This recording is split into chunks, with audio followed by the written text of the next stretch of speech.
You're listening to Chameleon Church, biblical antidotes for the modern man, with your host, Allan Aguirre.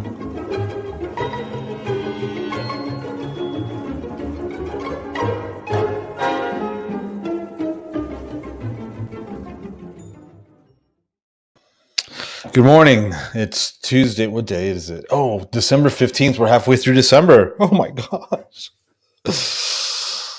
Man. I don't know. If you watch the show with any regularity, you know that sometimes I'll look at the date and I'll just go, wow, how did we get here so fast? How did this happen so fast? Because it's like, and I've said it before, it's just like touring, man. You leave in March, you come back around November, and you wonder where your whole year went. Even though you spent it, on stages across the land. It doesn't matter. It's still, I think deep down inside, I'm a homebody, but I love to travel. And I love doing that stuff. And I haven't done much of that this year. I've been to Dallas a couple times. Spoke in Dallas. That was really good. Hey, it's the Chameleon Church Show. I'm your host, Allan Aguirre, coming to you live and direct from the Wasatch back. It's Tuesday, December 15th. We're in the middle of Hanukkah. Hanukkah. We're doing a little get-together tomorrow night with the fam. Tomorrow night? I think it's tomorrow night, with the fam. And then we'll get together again for Shabbat with the fam. And, like my new Hanukkah sweater that I got for myself. That's right, baby. What else? Well, like I said, my name is Allan Aguirre. I'm your host of the Chameleon Church Show here on the Messianic Lamb Video Radio Conglomeration Network. That's right. And I sell books. You can buy my books from Planet Blue Media. Stuff about the feasts and how to observe the feasts biblically, the spiritual significance, modern Christianity, that type of thing. I write about how to avoid dying in the desert like Israel did when they were with Moses. And I write about the spirituality of art, music as a whole, you as a worshiper, how to do that. I got a groovy little calendar too, but I don't know where it's around here somewhere. Got posters, calendar. Anyway, am I in focus? Go to Planet Blue Media and check out what we've got going on. If you buy 4 calendars, you get one free. And that's the 66-week calendar. Buy 4, get one free throughout Hanukkah while Hanukkah lasts. So you got a few days for that. You can do that. Got some posters. And if you want to email us and tell us how bad Lenny or Darryl is doing, if you want to tell us how good I am, there's the email address right there. And on Mondays, we do a devotional Bible study discipleship training program we've been doing for like 39 weeks. You can zoom in anytime you want on Zoom. Oh, did you see that pun? It's Exodus to Ingathering Devotional on Mondays on Zoom. Go to the Exodus to Ingathering page on Facebook if you want to sign up on Zoom to join us. This is what we do on Monday nights. And then when we do this on Monday nights. And when this is over, the idea is before this is over, I'll have the new one written and printed. I don't know how that's going to happen.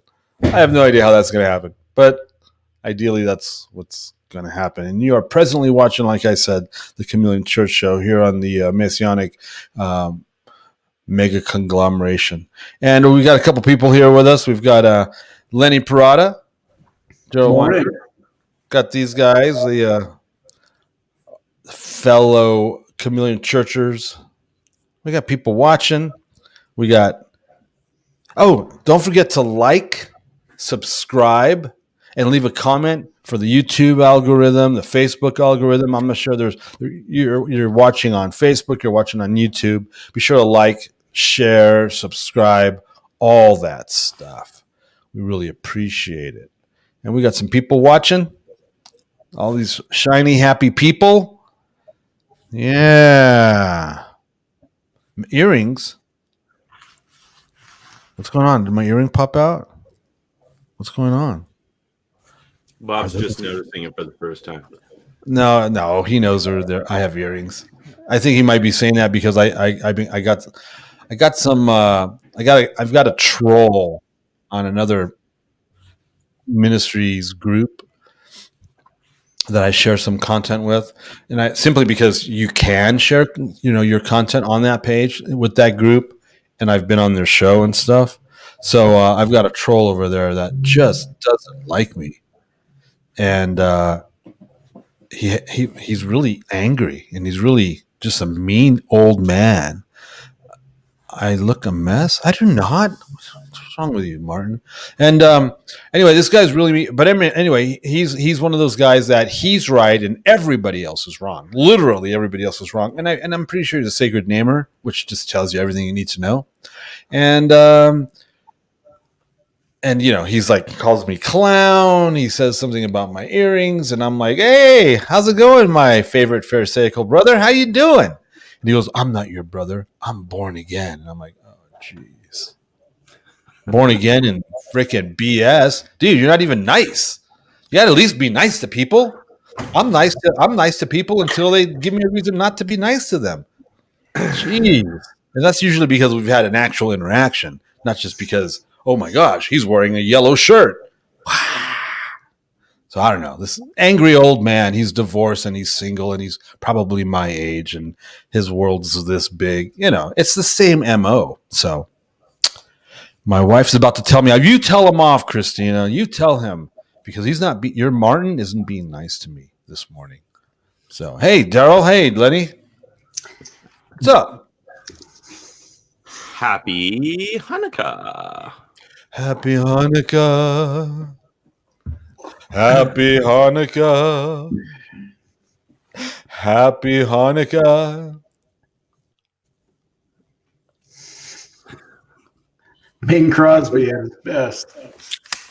What did you tell him before we got on this morning, Lenny? He's particularly feisty this morning.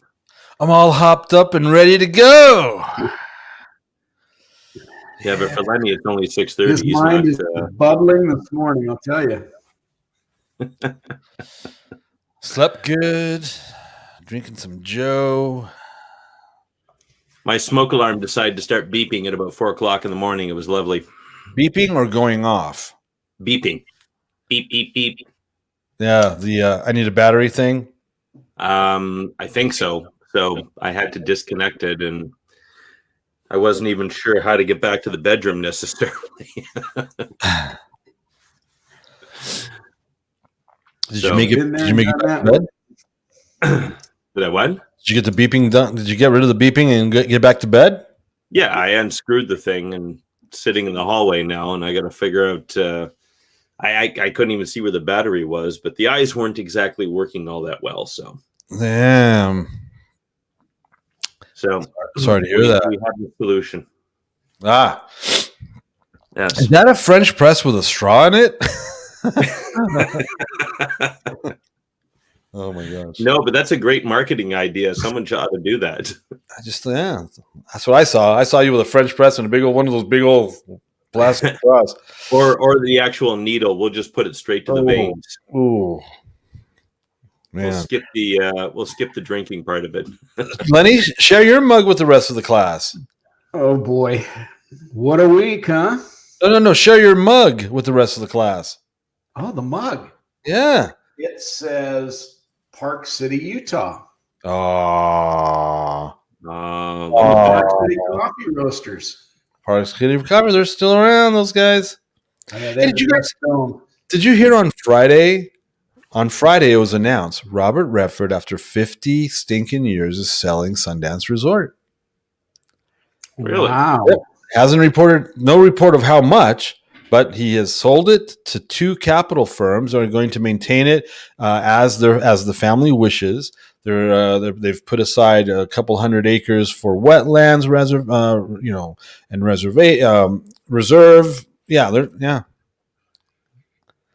It sure is beautiful. Yeah, beautiful up there, but it's hard to get to. Incredibly hard. It's beautiful up there. They've maintained it pretty well. I've been up there. We've been up there in snow. Yeah. That's where we take the kids skiing because we have friends that work there that let our kids ski for free. So we just tip them really good. Yeah, they provide everything and for free. So we just tip them. They're very nice. They're very generous towards our grandchildren. What? You can't beat the beauty up there. The beauty's incredible. Especially when you're at the base of the Mount Timpanogos. Come on. Yeah. But anyway, so the resort, it's nice. I like Sundance Resort. It's very interesting because it's a different type of people than Deer Valley or something like that, But it's beautiful. But 50 years. So I don't know if you know the story. He was making a movie called Jeremiah Johnson. Yep. Which was filmed all around where I live. It was filmed in the Wasatch area, the Timpanogos area, and then the Uintas behind me.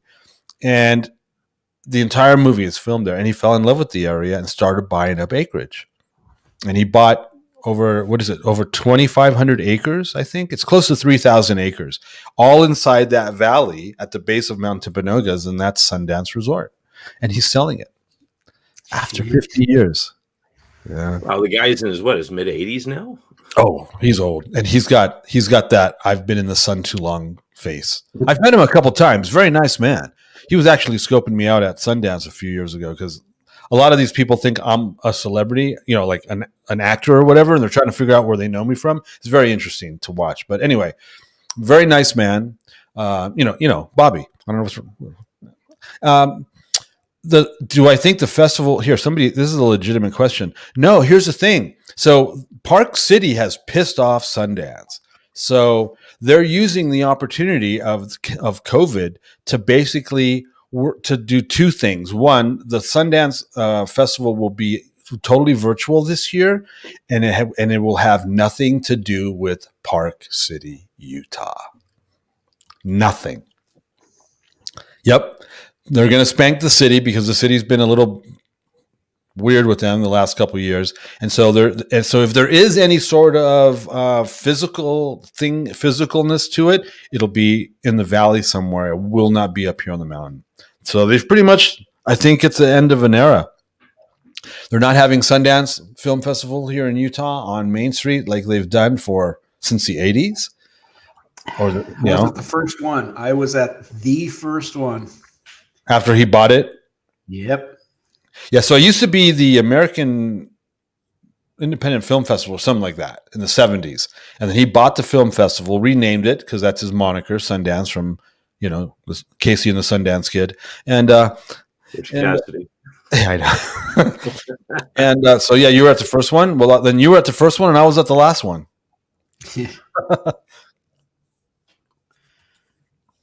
What a run, too. Martin, I'm talking here. All right. See what he said? Look at this. Martin's trying to pull some angles today, man. Hey, Lenny. Hey, Darryl. I'm the one talking here. This guy. Oh, and you responded. I can't believe it. We like Martin. Yeah. But because he comes here for you, but he stays. That's what Tim said. Snobby elites. No, I don't know. I think the city just got a little. The city just got a little weird, and they're like, "Okay, well, you want to play that way? How about we don't play at all?" They took out their ball and went home. It's two sides of the same thing. So, anyway, local news: we got snow on the ground, and it's cold, and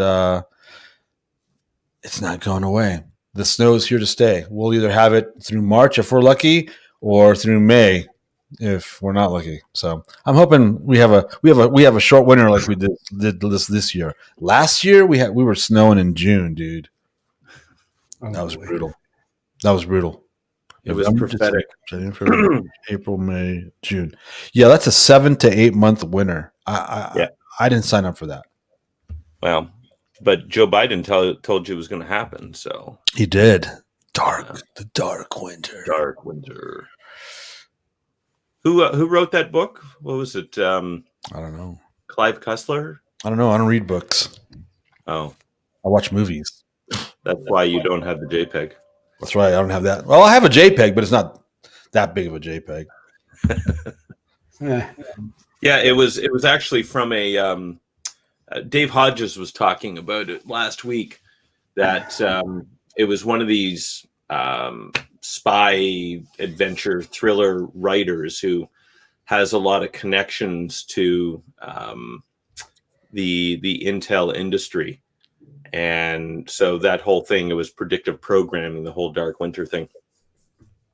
Because in the book, and I can't remember which one it was, but it was about a pandemic and kind of the collapse of society and the order that it was in from back in the 80s. Like the Road to Jericho or something like that. Yeah. There's a bunch of streamers on Netflix right now. Everything is geared towards trash in the Second Amendment and talking about an apocalypse that's that post-apocalyptic era, and they're all B-rated, really badly done. Yeah, it's like they had one yesterday that had a first time just the image of Trump, and the actor was so bad it was unbelievable. I'm good, and they're just one after another coming out on Netflix. As bad as Alec Baldwin? Oh man. No, not even. I wouldn't even know the actor's name. That's how bad B-rated it was. So you're talking the old guy from Shooter was on that. It's like there's a group of people out there that want all these movies to become true. Well, I mean, Obama has a major role in Netflix. I mean, they brought him on as consultant. What the heck is that about? Because he's an entertainment mogul. Well, just like Bill Gates is a medical expert. These people are nuts, man. They are freaking nuts. Obama's going to be the new Spock for the coming world reset. He's going to wear a big long black robe and probably grow some pointy ears. Oh boy, get fangs. I did my best not to say anything disparagingly about him while he was president. I didn't recognize him as my president because I don't support Islam and I'm not anti-Israel. And he's in the private sector again, right? I don't like that guy, dude. Like there's something absolutely completely wrong about that guy. And the amount of people and friends and family that I have that think the guy was like the next best thing to David Bowie is just, how'd you like that one? Is just terrifying. Yeah.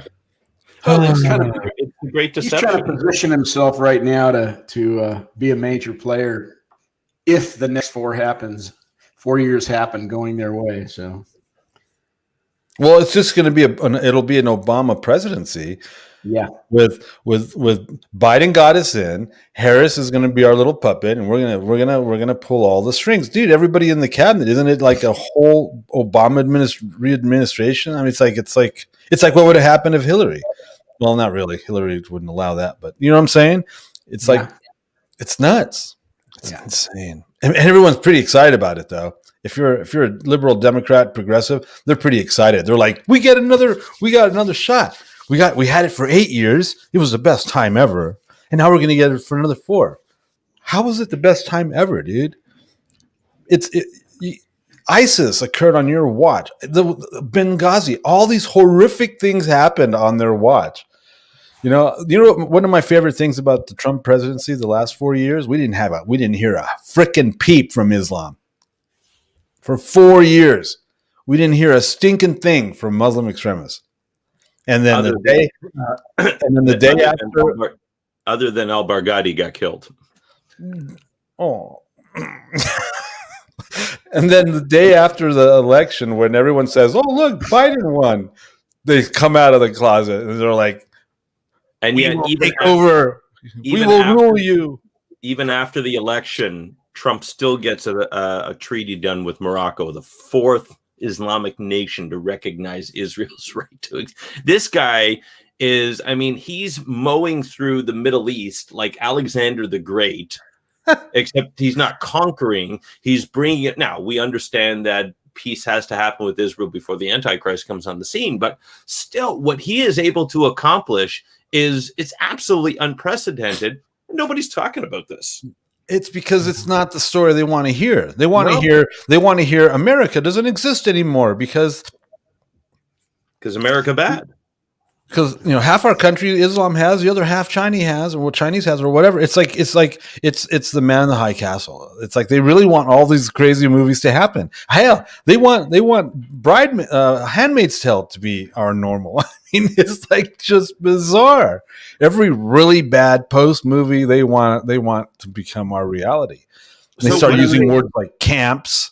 And you're going to you need a travel pass and a vaccine app on your phone to do this and that and the other.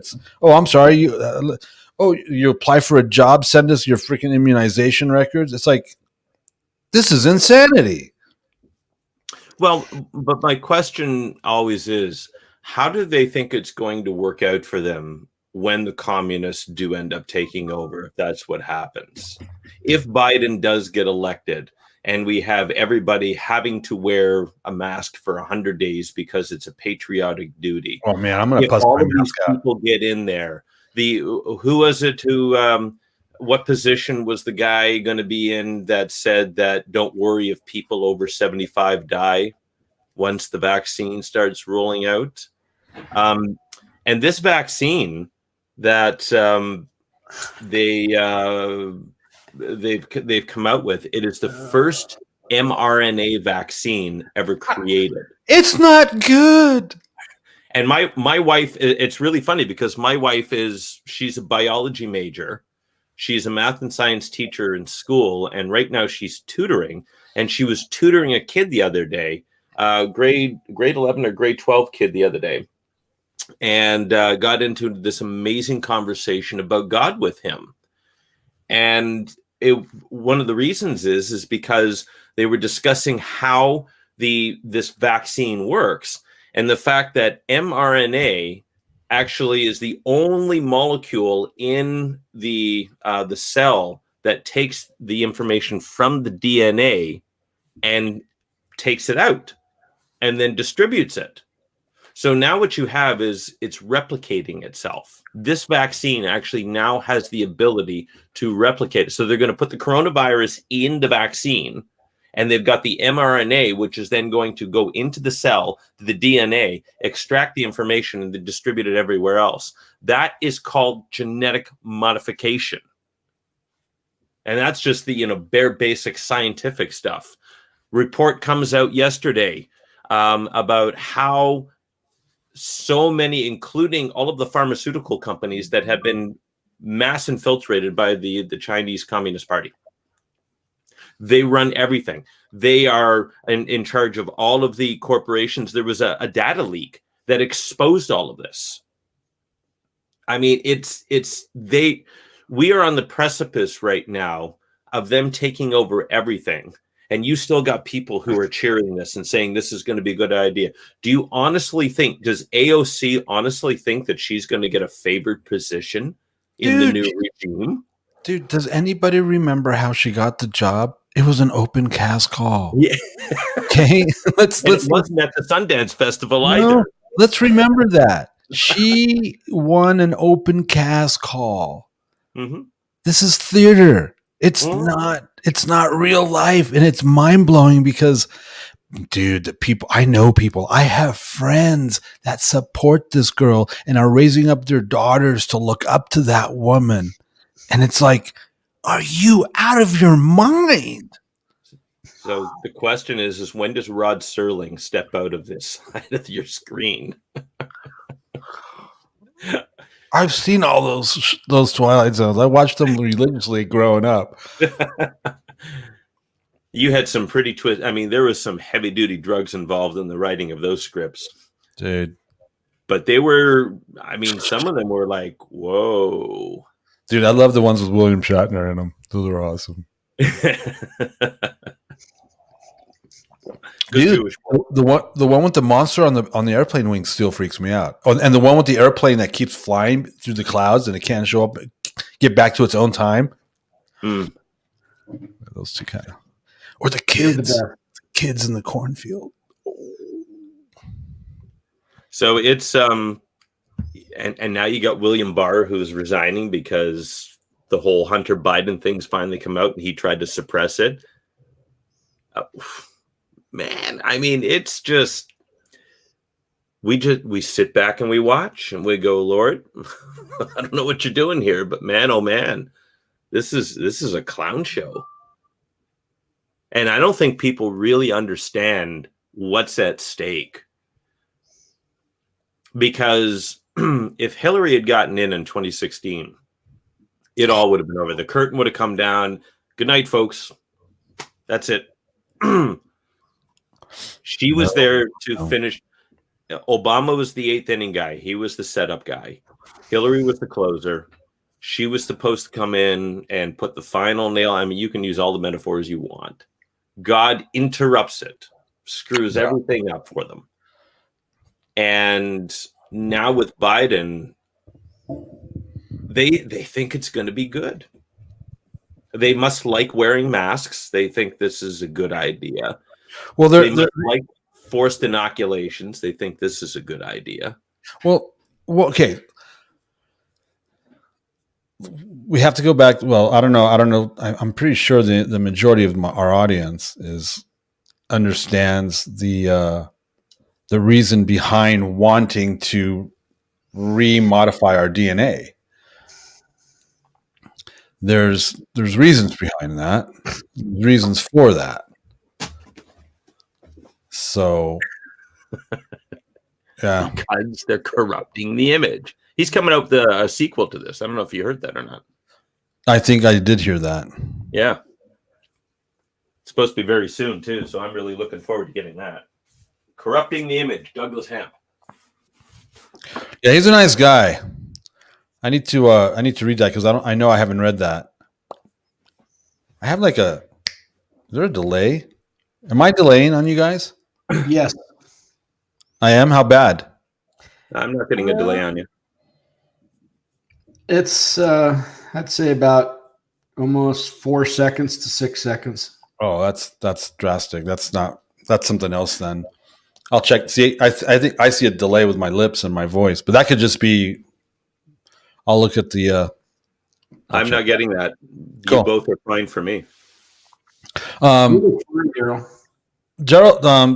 Doug Hamp. He's a good guy. We were on a panel. We did a couple. We were on in a conference together a couple years ago, and we were at the final night panel. So all the speakers were on stage. It was an open Q&A. And there's a lot of flat earthers there. And he's like me, he's not a flat earther.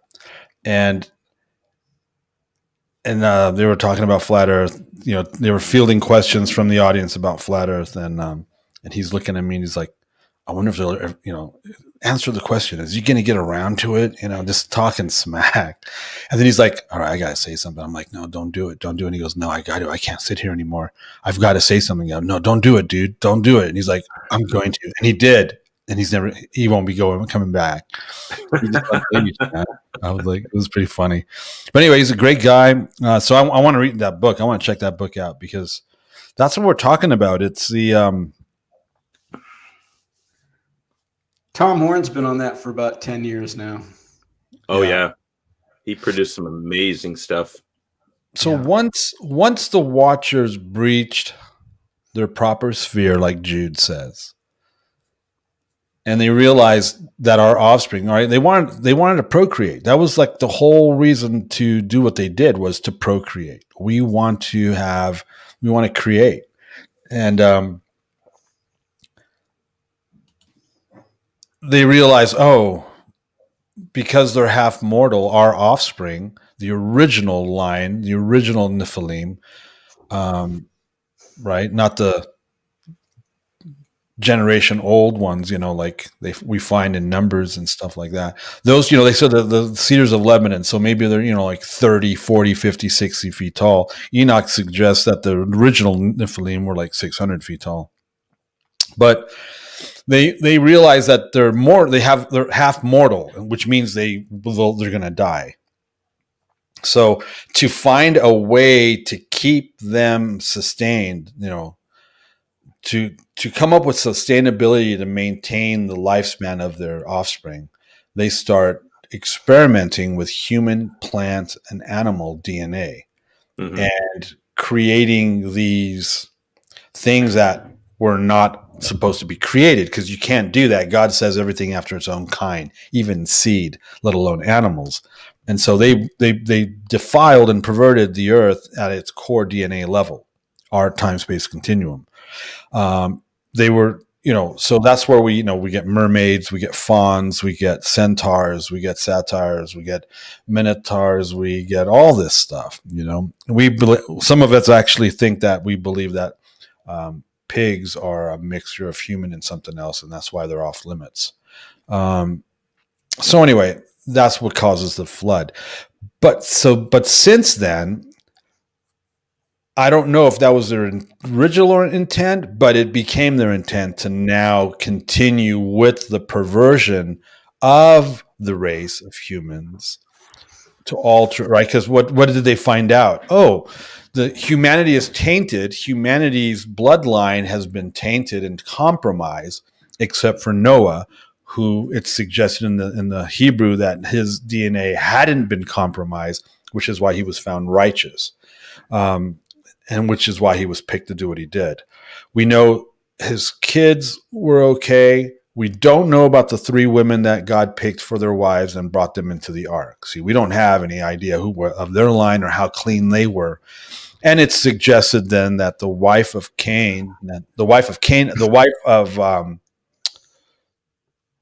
not who's the guy? Shem. No, not Shem, the bad guy. I mean, Ham. The wife of Ham might have been a little goofy because Canaan came out. It's suggested that Canaan looked a little goofy, which is why Noah cursed him. Noah cursed his grandson. And then Ham and Canaan and, that Ham's family, they went back to Sidonia, back to the land of Canaan, back to the base of Mount Hermon, and after the flood, and rejuvenated Nephilim DNA. Watcher technology was used with Nimrod for the Tower of Babel, blah, blah, blah, blah, blah. So there's this whole thing regarding the DNA of humans that needs to be modified, needs to be adjusted, needs to be compromised, because that compromise or that altering of our DNA makes us not receivable by God. Yeah, it's we become unredeemable. And so in Revelation 14, put that in your evangelical pipe and smoke it. Well, I mean, all these years when everybody was talking about the mark of the beast, it's going to be the barcode. Right. and it's like, and I love Douglas Hemp does a great job of it. Tom Horn has really done some amazing things with this. And it talks, and Michael Lake has really kind of put it together. And he says the mark of the beast is going to be a combination of AI, transhumanism, genetic modification, and it is going to be an act of worship. And so if, the vaccine that they're pushing right now, is that the mark of the beast? No, because it's not you won't be able to buy or sell in a lot of places without it. It's going to become more restricted, but it's not the end game. What this is it's a stepping stone. It is conditioning us for that final time when the Antichrist comes to power. Temple has to be rebuilt. 7-year peace treaty with Israel has to be made. So there's got to be a war with probably Iran. I mean, that's what this whole thing is being stoked up for. And then he gets busy on eliminating Christians so that by the time the rapture happens, there's so few of us left, it really doesn't make much of a difference. I mean, how do pre-tribbers reconcile Revelation 5 with the souls under the altar? Who are those people? What happened? How did they get there? Yeah. They can't even answer the question, when's the last trump? When the last trumpet's blown. Well, apparently he's almost out of office right now. So I was going to say that. I'm going to go grab some coffee. You guys Lenny, give him your thought. Well, it's interesting because you were saying earlier, and I think it all ties in, is that if you notice, the media is not going after Israel right now. The powers that be know that they cannot stop the machine that's already been put in place. Yeah. Because Israel's rolling with it. And that whole section of what's clearly biblical cannot be stopped. They're going to be silent about it. They're going to not even try to make it on the news. Well, what seems to be going on, it's interesting when you look at the erratic behavior of the anti-Messiah coming on the scene, and even within his own ranks, they're rebelling. Remember, nations are coming up, coming down that joined with him. He goes down to Jerusalem. He goes back up to wherever his place is, which I think is the whole Turkish area, comes back down again. And his influence, which is worldwide, but mainly centered around the Middle East, we see that last 3.5 years, Satan enters into him. He comes down because he knows he has a little time left, because his push was to, like you said, get those half-breed humans, or the humans that are really at the point of saying, we're going to follow this guy because it's the exaltation of humanity. Satan's frustrated, and before it even has a chance to take root, where they want to corrupt what God said, let's make man in our image, and try to re-image us, that's when Yeshua steps in. He will not let it take place. But like you said, here's the buildup for it. And it's all set in place. And oh my gosh, here we go.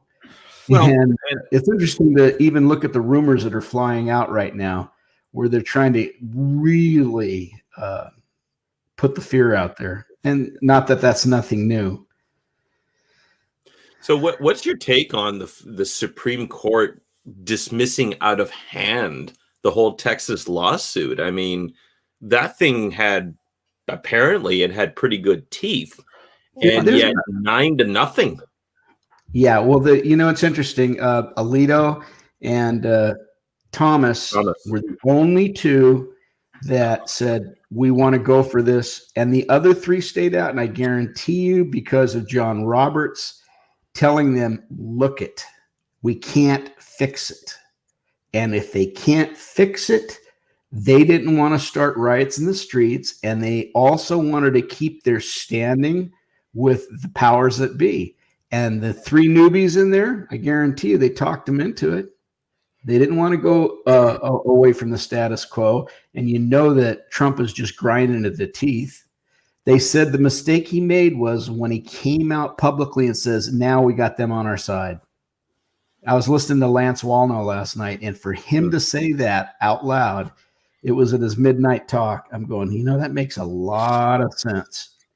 The main thing is that when he came out and says, now it's in the bag with us. And you could tell, he says, I always had this thing. It's still not over with. Nevada changed yesterday, and their electoral vote went for Trump. And they still have to the 6th. It's not over with because of yesterday. Well, the House and the Senate are still in play. Yes. So I'm thinking that's my take. I think they decided, you know what? If we do this as a Supreme Court, that could be construed as a bit heavy-handed. So let's say no. It still has to go to the House and the Senate. Let's see what happens there. Yeah. Well, and now you've got Barr, who's resigning because he's been exposed as a deep state. I mean, we knew this from the beginning. I still don't understand what Trump was thinking by putting this guy in. From the time that he installed him, it was like, why would he have a Bush leftover as his attorney, especially after all that Sessions put him through? Like, he is systematically throughout his entire presidency, he's he's hampered himself all along the way by putting in these deep state minions. And now he has now he has when he fired Esper, he finally got a guy in there who will work for him. But there is a lot of noise in the conservative ranks now about the 14th Amendment.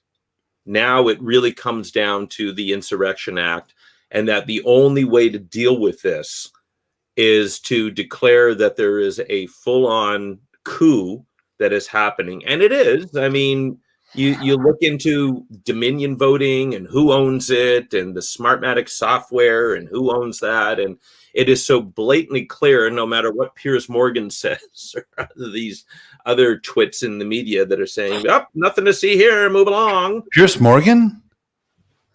Yeah, good morning, Is he still Britain. around? Yeah. Oh, Well, in Britain he is. And he flops back and forth between, he's almost as in need of public attention as Donald Trump is. And, he's saying, come on, get over it, just move on. And this is what Biden is saying too. But there's a lot of people saying we have to invoke the Insurrection Act. And so Trump dumping Esper when he did might very well set the stage. I mean, he's been doing a lot of house cleaning behind the scenes. Nobody knows where Gina Hesper is. The CIA director has disappeared. Oh, man. One comment was concerning Barr. He went out with a lot of grace. The letter that he wrote, Mark Levin read it over the air.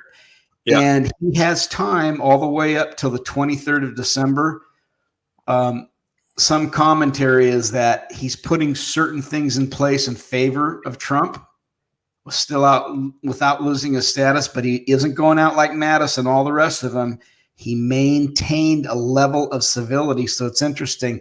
There might be some things going on behind the scenes with him right now, rather than just writing him off completely. Because if Trump wanted to write him off completely, he would have really got on his case and would have started really twittering hard after his resignation, and he didn't. Something to watch. Well, the thing is, and this is what most people continue to fail to realize, is Trump is very, very smart. Yes. The media has been portraying him as a narcissistic, self-aggrandizing buffoon, which is what Obama was. It's just that Obama was a trained speaker. But I mean, you want to talk about thin-skinned. So Trump is, and he's a fighter. He's a street fighter. He knows how to play things. Listen, you don't lose and make billions of dollars in your career without having some sort of sechel, some sort of smarts.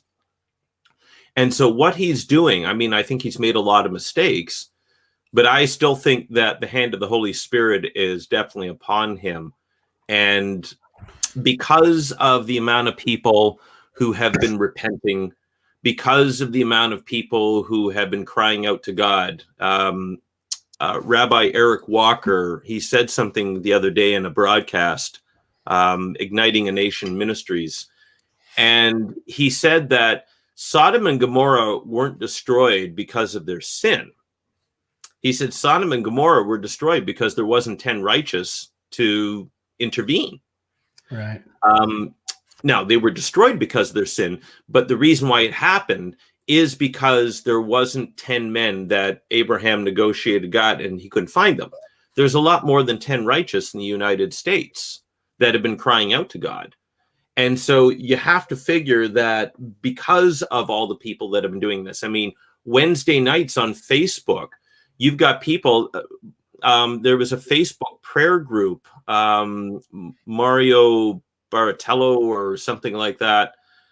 They had Michael Flynn and Abby Clancy, who were on that show praying. Sidney Powell was supposed to have been on, but she didn't make it. So there are millions of people in the United States right now that are crying out to God. And so based on that alone, it's not over yet. No. What's going on, we don't know. And this is what the church, if I can speak in really quick, the church needs to learn something here. Jesus what I'm talking about is Christian nationalism. And that's a big topic Michael Brown talked about it yesterday.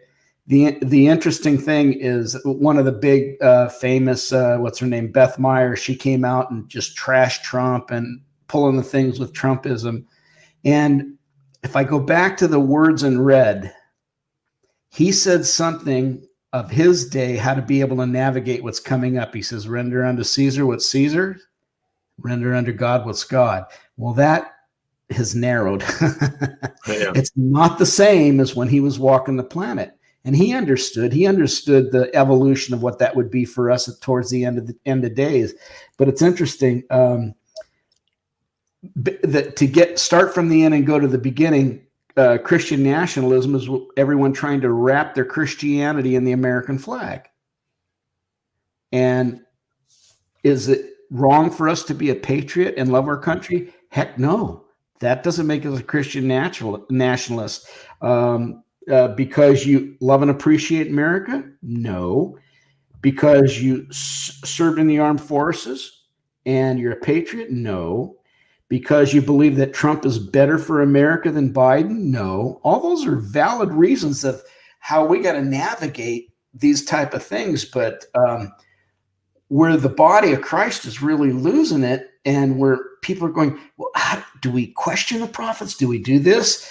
You can see the little sheep. They're going, where's my food? Where's my food? I don't know where to go, what to do. And they really need to see that the kingdom of God has to take precedence, that we're citizens of the kingdom, but he's given us a stewardship to fight right now for godliness and for righteousness.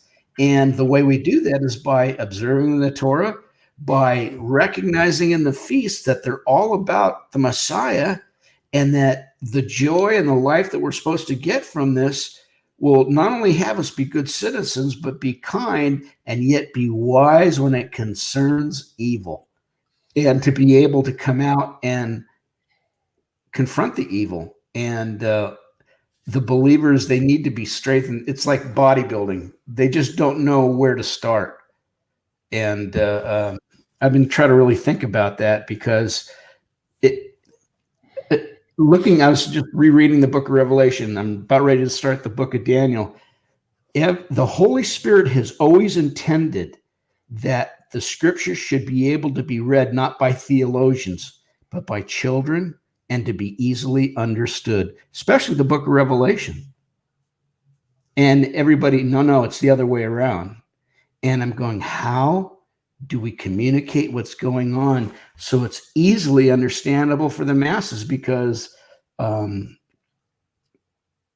it's just the simplicity of what's right and wrong is tantamount throughout the scriptures. And the church right now is really missing it. They're in survival mode. How do we keep what we got? And God doesn't want them to keep what they've got. That's exactly right. I mean, he's taken all that away. Yep.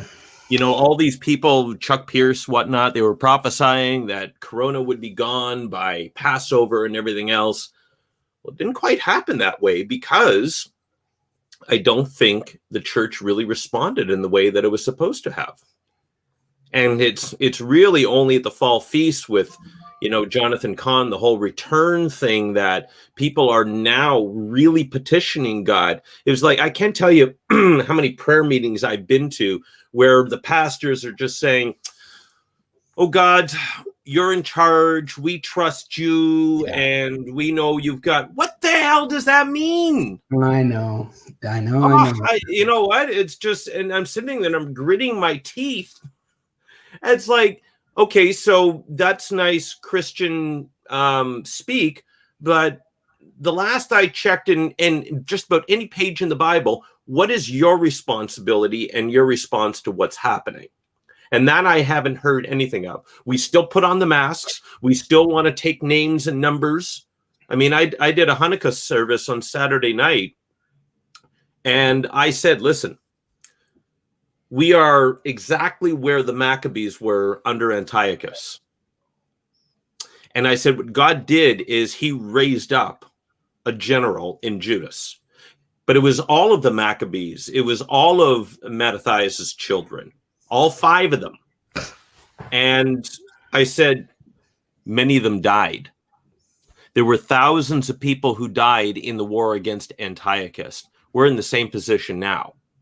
You got communist China that's got, the second largest army in the world, second strongest military in the world. It's even surpassed Russia now. They have infiltrated every aspect of society because their objective is global domination. They want to take over the world.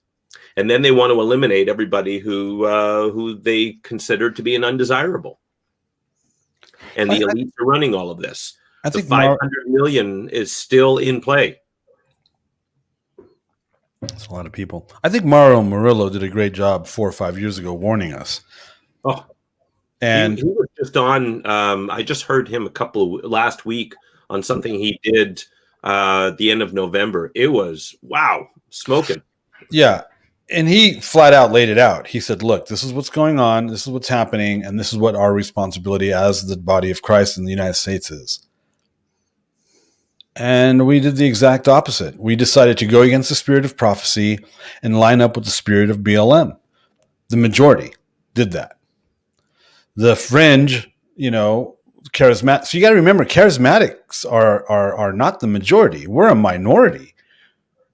If the Elijah list is any indicator of how much of Christianity is involved, we're really not doing. I mean, they say there's 70% of the United States is considered Christian. We know that's all BS, but the number's right. And let's say half of that. All right, so let's say 30%. Those are millions of people. There's barely 300,000 subscribers to the Elijah list. Barely. I don't even think we're 10%. So I think probably less than 15% of Christians in the U.S. are charismatic, which means what? We actually believe in prophecy, we believe in prophets, and we believe in the gifts of prophecy, and we believe in the role and seat of authority of prophets as applicable today. That's a small amount of people. That's not a lot of people. And a lot of people in the charismatic movement are operating under witchcraft, and there are those. Yes, there are those. Of course, there's always going to be something like that. But there's a lot of them. That's the problem, is that I would say a good portion of the charismatics aren't operating by the Spirit of the Holy Spirit. Yeah, I don't know what those numbers are, but the point is, the people Mario was reaching out to and saying that it's our responsibility as the church in the U.S. to take advantage of this situation that God has allowed. This, what do you call it? A state of execution. Isn't that what we call it? I believe so. Yeah. And we didn't take care of the business that we needed to take care of while we had this 4 years of, this 4-year lull.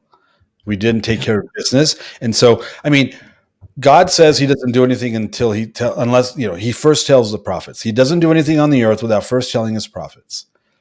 Then it's on us to heed their instruction, to heed what they're saying, so that, right? Well, I don't think that's how it played out. I think we dropped the ball. I don't think people, the majority were bamboozled by the Trump character, which is great demonic strategy. That's because that's how the enemy works, and that's how gullible and naive and undiscerning Christians are. So here we are at the end of the 4 years, and the majority have not sided with the spirit of prophecy. A lot swung over to BLM, which is the exact opposite spirit. It's an antichrist spirit, and God's like, I tried, and you didn't do anything. I mean, think about it. This is the Hebrew narrative. You don't obey. I'm trying to teach you what you need to learn so that when you show up in the land of Canaan, you're not overcome by their seduction, by the seduction of their religion, their women, their gods, how they worship. Don't even mix their style of worship in the worship of me. I mean, he warns them and he tells them all this stuff, right? They don't obey in the desert, so he kills them. They show up in the promised land, and what do? Everything we just said. They make treaties with them. They don't wipe them all out, and they start succumbing to their wiles, whether it's the earrings. You know what I'm saying? They're how they worship, mixing worship,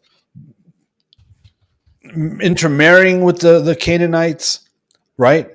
Yeah. They didn't take care of business. And so what did God say? Okay, you're not listening. You didn't listen. You didn't heed the warning. I have been on your side. I took away their power so that you could overrun them, and you didn't. So I'm not going to interfere anymore. This is what he tells it. I think it's Joshua chapter 4. It's later than that. But he says, I'm not going to do this anymore. It's all on you. Right? He removes the deterrent of deterring the Canaanites, right? He gave them back their ability to kick Israel's ass. Yep. And they got their ass handed to them. And that's been going on ever since. Well, Christians actually believe, well, God wouldn't do that to us because one, we're Americans, and two, because of Jesus. Well, that's not even real theology. That's not even real. That's just you thinking you're going to get right. Isn't that what Israel also said? Oh, we're worshiping Tammuz, sunrise service. God's not even alive. He doesn't have any eyes or ears to hear or see what we're doing. We can do whatever we want. And they did. Ezekiel. That's where we're at. 13. That's where we're at. God, you know what? Trump isn't God's man. God did nothing. We're doing this. And here we are. And there's a remnant going, well, you screwed up, Holmes. And here we are. Good on you. You know, putting it in context too towards these end times is that Jesus gave a real marker for us. If the seven churches are, I think they're all the above. And if it's in the timeline, you look at the church of inclusion, Laodicea, the lukewarm church. Tim Cruz hit it right on there. He says, let's let Jesus have the wheel. I talked to this pastor in Utah not too long ago, and he says, you know what, all I want to do is just love Jesus. Boy, if that ain't the Laodicean cry. What does that even mean? Are you going to obey him? That means it's exactly what Tim said. He goes, let him take the wheel. It's the Christianese for Christianettes. That's the whole message behind that. It's the I have no thing. I don't want any responsibility. I just want to love him and love people. It's spiritualizing reality to a place of complete. That's why Lance says, you know what? If you're in the chapel of the Titanic, you still go freaking down with the ship, dumbass. That's right. I mean, he didn't say it so eloquently. I said it more eloquently than he did, but that's what he said. You know, if you're praying your little heart out, you're praying your little Jesus Christian heart out in the prayer chapel of the Titanic, guess what? You still go down. That's right. You can do your Jesus thing, but this is still going to play out the way he says it's going to play out. And if you're not in battle array, if you're not dressed for warfare, if you're not taking care of that, you will die. And I don't want you in my foxhole. You're because you're going to stick your head up and go, what's going on here? And you're going to attract all the fire your way. This is why the message has to come out to prepare a people for his return and what that means. And that means being really vocal in a wise way and doing it. Not just, well, I'm just going to love Jesus. No. Demonstrate it. Do what he tells you what to do. Be obedient. You know, this is why I have zero tolerance for Christians, man. I'm like, you know, this happened to us here with the branch, the church, Lenny. I went, no, you can't do that. as an elder, you can't lie to your church about what you're doing and where you're going and who you're doing it with. You can't do that. And then they turn on you because Allan isn't loving. He doesn't have grace or mercy. He's mean. He yelled at us. Why am I yelling at you? Because you're going to get yourself killed. And you're going to kill me in the process. And I don't want to die like that. So stop, knock it off, grow up, start #adulting. And they're like, no, we don't want to. So they leave. And I'm like the bad guy. Well, that's why I have zero tolerance for Christians. It's because you're not working with a full deck. You're trying to convince me that it would be a smarter move on my behalf. Allan, you'll attract more people if you hide or bury that talent. Well, it's true. But why would you want to attract those people? I fear God, man. I fear God. I don't fear you, you muppet. And that's why I get, we read last night, Joseph spoke harshly to his brothers. Jesus spoke harshly to the guys on the road to Emmaus. I speak harshly because you're not listening. You've been deceived. You're not working with a full deck. I want to help you get the rest of the cards in your deck. I am here to equip you. I've been brought here to equip you on how to get from Egypt to your prophetic destiny. And you can't do that the way you're going. So let me show you how you're wrong and let me help you correct your course. Let me, if I can be prophetic for a moment, why all this had to happen is you can't put new wine into old wineskins. I know. And you know what? If we try to make it so what has been in the past can grow, it ain't going to happen. I wish I could say that, but being at the end of the age, I've had a lot of time to think about this. And after 38 years of doing it, I'm going, you know what? What is he trying to tell us right now? And you had a tagline in the Torah portion in the discipleship class yesterday, which I think I texted to you. It's called The Messiah in Disguise. It was on the last page. And I'll tell you something, that's a book to be written, a mini book or whatever, because that Messiah in disguise, he's telling him what you thought worked in the past, you can't put that into that. Right. Now, what you just said, I think answers a question I've had. So in 2008, 2009, as we were developing the ministry's walking ministry model that God was downloading to us, he said, he basically said, you need to empty yourself so that I can fill you up anew, so then I can pour you out as a drink offering to the nations. And so the whole empty yourself out so I can fill you up anew, so then I can pour you out again as a drink offering to the nations. Well, if you can't put new wine in old wineskins, right? You have to get rid of what's in there. You got to get rid of what's in there so this other stuff so this other stuff can come back in. Exactly. Because and I only use that example with what happened at the branch. I only use that as an example so that you'd understand what I was referring to. Totally. And it makes so much sense because you know what? If I wanted to go out and start a church again, you know what? I think I could do that within a matter of 3 months, but I believe I would be incredibly chastised and spanked. Right. So the most dangerous of the call on my life with Luke 1:17. And I believe we're seeing that now to raise up those that are going to unravel the mysteries in these end times. And it's not in what we saw as a church. It's not going to happen. I can't explain. Apparently I have a hard time explaining to people, not because I don't know how to explain it. It's just they're not hearing it.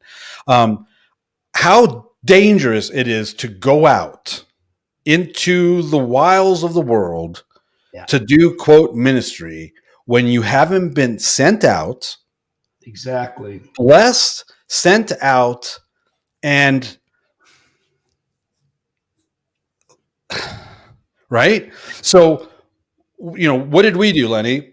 And we've modeled this over and over and over, right? Unless you're sent out and blessed by your ruling authority, you shouldn't be walking out the freaking door. You're going to hurt. You're going to get hurt, and you're going to hurt others. So we came to Utah, and Lenny said, "Look, if this is the Lord, first of all, Lenny said, we know you're supposed to be in Dallas, right? Yes. Okay. Well, if this is the Lord coming to Utah, then it'll come to pass. But you can't live in Dallas with Utah on the mind. You've got to be completely sold out 100% to what God is doing in in Dallas, even though your heart's in Utah, your prophetic heart is in Utah. You can't live in Utah mentally, emotionally, psychologically. No, you're in Dallas. You have to be vested 100% in Dallas so that when it's time for the Lord to do this, it'll be in his time and in his way." So we waited. We took that advice, which is the greatest advice you ever gave us, Lenny, besides, "Hey, you should probably get married, dumbass." I remember those days. And so we waited. I had hair on that head. So we waited 18 years, and we vested 1,000% into that life in Utah, in Dallas, and he blessed us. And man, we pulled off some major stuff in Dallas because we lived in Dallas, had this prophetic picture for Utah, but we were like this, blinders on in Dallas, God's blinders, right? Don't veer to the left or to the right. Even though you're going to the land of Canaan, let's say Utah, you are in the desert and you got to deal with the desert. That's how Joshua and Caleb did their that's how they lived throughout the desert. This sucks. We just walked into the promised land for 40 days. We just fulfilled a 400+ year prophecy, and now I got to walk away from it. And they had good attitudes about walking away from the promised land. They encouraged the people. And they were right. They were the winners throughout the 40 years. They didn't go, oh, right? Because if you murmur, if you complain, if you don't do the task that God has given you in the land that you're in, and you leave that land to go pursue his will somewhere, you're going to get spanked. So we waited in Dallas for 18 years until God said go. And then we came to Utah, and dude, he's moving us. He's using us here. We're working with the government, and we're working with the Mormon church to feed their own, right? That's the angle. God's doing that here. Here's the disconnect Christians have. They won't play by his rules. They won't play by his rules of engagement. They formulate lies. They live in fantasy land. They won't heed instruction, and they won't submit to prophetic instruction. They won't do all these things they're supposed to do. And so they get discouraged. They turn on me. They think I'm an idiot or whatever. I see what I almost said. Yeah, censor. You know what? You're a better guy, Allan. That's the learning curve. Yeah, That's the learning curve. a microcosm of what we saw there. That's the learning curve that's going across this nation right now. And they don't know where to go. They don't know what to do. When he had me change the name to the branch, and then later on he says, "No, you're the branch of Forerunner Ministry," I go, "What the hell does that mean?" Yeah, I know what it means now. As a matter of fact, Darryl, get on the group. I'd love to have you put your articles in there called the branch of Forerunner Ministry group. It's on Facebook. And so anyway, the interesting thing is that we can't make it like it was in the past to sustain, and he's going to blow up everything. He gave wisdom, I thought, I still do to this day, of what needs to happen, but that old stuff had to go away. And he's doing something new right now. And I think we're going to learn what it means to worship in spirit and truth. Well, because on what's Saturday coming up night, with the Antichrist is they're not going to have the spirit. They're going to use truth as their moniker, and it's going to be skewed. But they won't have the balance of spirit and truth. And I think we still got to discover what that means and looks like. On Saturday nights, we had a divine encounter where there was a pastor who lives probably about 25 minutes from the falls. And he had connected with the pastor of the church where we're meeting at. And so he invited him to the Hanukkah party. So he comes and he's got a couple of he brings his group there, and they've got a pretty strange looking bunch. And I sit down after at the dinner, because we had a pot blessing meal, and I start talking to him, and I ask, so where are you from? And so he tells me this, and then he says, but originally he's from Bulgaria. And I thought, oh, okay, well, my wife is from there. So anyway, we really get talking at that point. And he's very apostolic and everything else. And we started talking about ministry philosophy, and we're like on the same page in so many things. And we started talking about finances. And I said, the wealth of the wicked, it says, is stored up for the righteous. And I said, I've been petitioning God to start that transfer. I said, he's put big burdens on our heart and everything else. And he says, I prayed that for, I don't know how many years, like 25 years. And he said to me, and this like slapped me upside the head. He said to me, God answered me. He says, there aren't enough righteous to transfer the money to. Yeah. And I went, oh no. Yeah. So I'm sorry. Are you done? But like now that makes sense. It's like, God, why isn't same thing with Sodom and Gomorrah? Yeah. Sodom and Gomorrah was destroyed because there weren't 10 to stand in righteousness in the gap. Yeah. There's not enough people who have been trained up in finances and understanding how to manage it, so that God can take Bill Gates' money and Warren Buffett's money and Jeff Bezos' money. They're storing it all up for us, and God's saying, but I don't have the people to give it to yet. Yeah. In my most prosperous, I'm talking financially prosperous time in doing what we're talking about, 2008, Chuck Pierce had a word about understand shipping routes, trade routes, because it has to do with that type of stuff. It's a bigger picture. You got to have an aerial satellite view of what's going on, that chess game. There's supernatural provision out there with your name on it, and if you don't get it, that's when the foxes jump over the wall. That's when the birds come and get it. And that's if it dies on the vine. See? So yeah, there's a whole prophetic piece regarding that, funding, finances, that type of thing.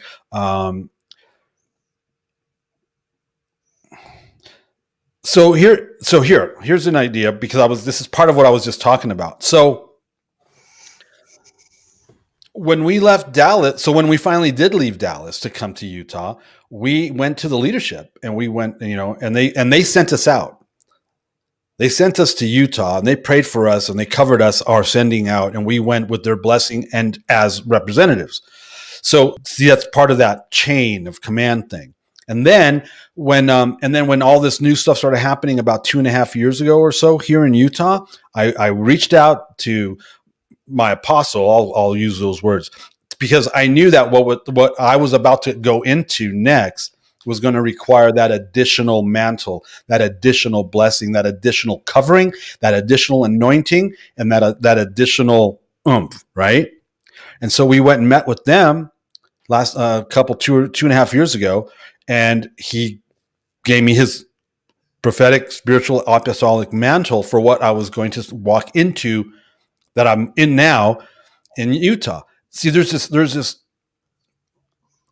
this procedure, and we've been reading about this procedure on Monday nights, the various ways it manifests. So when it comes to the righteousness of a territory, the righteousness of a land, the righteousness of a people, whoever is the spiritual authority, or whoever is the various people in the spiritual authority of that place, if they're not functioning with the right, if you haven't submitted to the rules of engagement that are in the Word, that we have examples of, it won't necessarily work. I think what Mario Murillo spoke as a national prophet 4 or 5 years ago, warning us that, all right, we have a breather. We have God's taking care of this over here. We've got 4 years to take care of business and to function as the bride, not the church. It's time for you to function as a bride, not the church. And we didn't. And in fact, a lot of us actually went to the wrong side. We went over to the dark side instead. Well, that's not going to work. God can't. God will tell his prophets what he's going to do beforehand. But if we don't cooperate as his people, and we've talked about this before, if we don't cooperate as his people, his prophetic word won't necessarily come to pass. We have that type of authority and power. He gave it to us.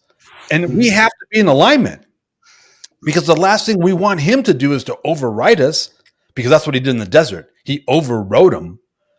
And that's never a good thing, because that usually means he's going to wipe you out. What did he tell Moses? I'm going to kill them all and start over with you. And Moses is like, gulp. No. Let's not forget that that's the God that we serve. He is willing and prepared to wipe you all out like with blood and start over for his namesake. Oh, Father, have mercy. And don't think that Moses wasn't tempted, because they were a thorn in his flesh the entire 40 years. And he was like, I can mold this into my image. This is good. I'm going to get rid of my problem, and God's going to do it for me. And here's what's hard as a pastor: the patience that we need to bring everybody along. That's the 2 Torah portions ago that we did our discipleship, when everybody was in tears, what it means to love and to forgive. No, that was not this week, but the last week. That's really been working on me a lot, just saying, okay, what do I need? Because I have a lot of brethren out there that really screwed up. I know my own screw ups, but how do I continue to care for them and love them and bring them along? Because what's at stake here is their very lives. Yes. That's the pastor heart of me talking. And I'm saying, what do I got to do to go love and to bring them along? And yet infuse the wisdom into saying, if you're going to love, then you will better obey him. That answers the question of, I just want to love Jesus. If you do, he says, you will keep my commandments. If you love me, you will show that you love me by obeying my commandments. Well, and that breaks it down. But the question the church isn't asking is, why does Jesus say that? Because God has defined love through his commandments. You don't know how to love unless it's through because the church is a building that you got to pay the mortgage to. That's why we answered that. That remind me of something that happened very early on with our being here in Utah. A bunch of us got together for breakfast or something, and this couple were in the restaurant that I guess used to go to the branch or something. Stu and Glenn Smith knew them, so they came and sat down, and they were asking, because so Glenn is kind of directing them to talk to me, and I don't know what we were talking about. Maybe it was around Hanukkah. I don't know. Something was said, and this woman, and it was weird because it was like a Stepford wife moment. It was like something entered her, and she opened up her mouth, and I had to deal with it. But we're sitting there eating breakfast, and all of a sudden she goes, "I love God's law." These people have no idea what they do. They don't celebrate. They don't eat clean. There's bacon on her plate. They don't observe Shabbat. They don't do anything. But out of her mouth goes, "I love God's law," and it was like, this is a demon. It wasn't a human. It was a demon. And I turn around and I go, "No, you don't. You have absolutely no idea of what you just said." And the husband, like, that's when people want to beat you up. And she starts, and I'm like, no, you literally know nothing about God's law. Why would you say that? I knew what it was. And the husband was like, "Honey, you don't want to argue with him about this." It was really weird, but that reminds me of that, because you said that, what you said a minute ago. And it reminds me of that thing you're referring to, that pastor saying, what did he say? Something about Jesus? All I want to do is love Jesus. Same thing. Because there was that girl that was following Paul going, listen to him, right? But it was a demon saying that, and he finally shut her up. Same thing. Mm-hmm. Man, if we can get, see, it looks right, it sounds right if you're a one talent guy.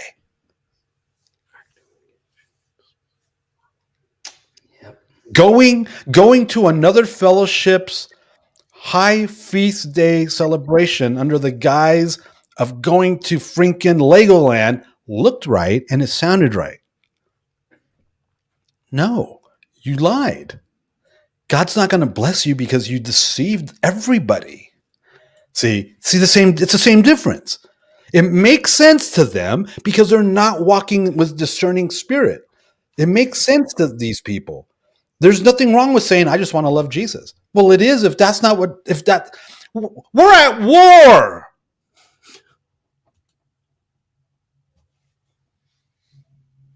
My wife's like, she always goes, you're yelling. What are you talking?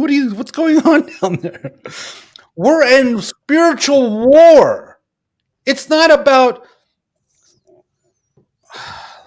it's just nuts. Yeah, you love Jesus. See, that's the thing. People go, hey man, don't try to convince me how saved you are. I'll see it. I'll see whether you are in a matter of minutes. Don't try to convince me.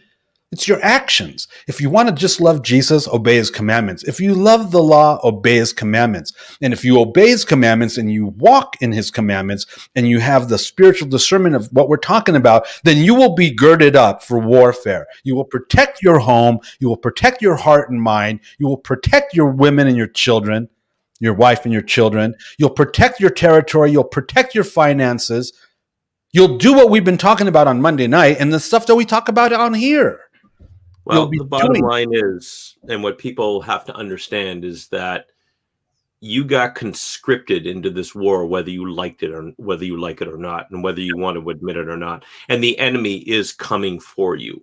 He might not be there yet. You might not have attracted him because you're not making enough noise, but at some point in time, he is going to find you because God's going to allow that. And either you're girded for battle, and either you're ready, or you're going to be cannon fodder. What have we taught you on Monday night? What have we taught you regarding this? Israel's biggest obstacle, Israel's biggest hurdle was submitting to the reality that God was preparing them into and creating in them a warring people, and they couldn't handle that reality. Because the gates of hell will not prevail against this. Well, you have to do some storming in order for gates not to prevail. There's only one time in Scripture where gates were ever used as a defensive weapon, and none of us have long enough hair to be able to do that. So, that's for sure. We've got to go storming. We've got to go charging, and there are too many Christians that want to do the turtle thing. Well, you know what? This is what this is what's making disciples. It's getting them prepared to have the precious stones, jewels, not the hay and stubble. Oh. But there's going to be that whole level of people. Some are going to get that, and some are going to get the lower end. He's going to love them. It's that. See, I want them to get the gold and the jewels and the silver. But you see, the that's biggest. Why we got to speak out now. The biggest affliction we have in the body of Messiah is craniorectal inversion, and there's no vaccine for that. He's from Canada, people. He said rectal. He's from Canada. Remember, he wants everybody dead too. No, just the traitors. We didn't even get to the Chinese on the Canadian border in the bunkers. Come look at how we fight in the snow. Well, at least they respect our army enough to want to watch us. I don't know. And if people are not praying for Canada right now, I mean, y'all don't love me because it's bad up here. We're not making a whole lot of news, but it's bad. Trudeau's taken the lead yesterday down here, and for the last week. What was that? You guys have been making the news down here and the last week and all the well, all of a sudden, because people have finally figured out what the sock puppet over in Ottawa is doing. Sock puppet, rectal and sock puppet, all in like 2 minutes. But I waited to the end of the show to do it. You waited for our numbers to drop from 16 to 15. You're lucky to talk about Kamala and the Willie Brown thing. And it's tying to Obama. Oh my gosh, I better shut up now. What Dave Hodges calls her legs in the air Harris. He's a Christian. Oh man. We're going deep now. Yeah, well. So yeah, I mean, it's like all the pieces are being set up. And my biggest issue is that we don't have a Donald Trump.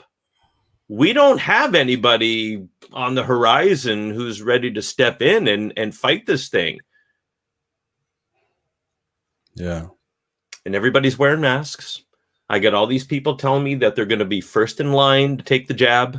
Oh my gosh. I've got my mask.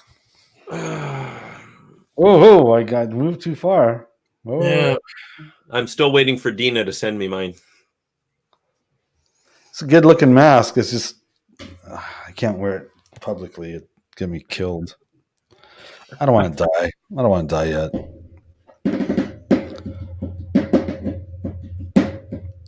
All right, gentlemen. I've got to go clear my head. I got to do my 2-minute warning at the top of the hour.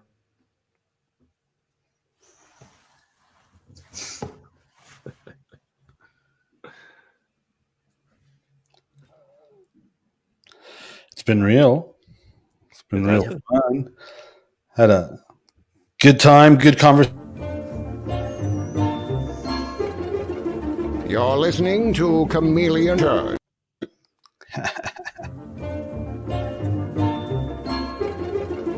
You're listening to Chameleon Church. Biblical Antidotes for the Modern Man. With your host, Allan Aguirre.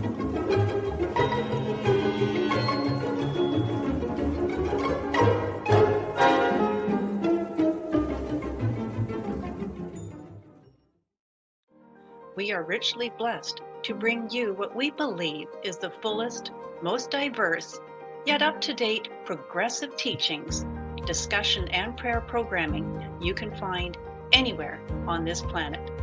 Be sure to take the tour of the MessianicLambRadio.com website. I'm Susan Hoogie, thanking you for joining us on the Messianic Lamb Video Network.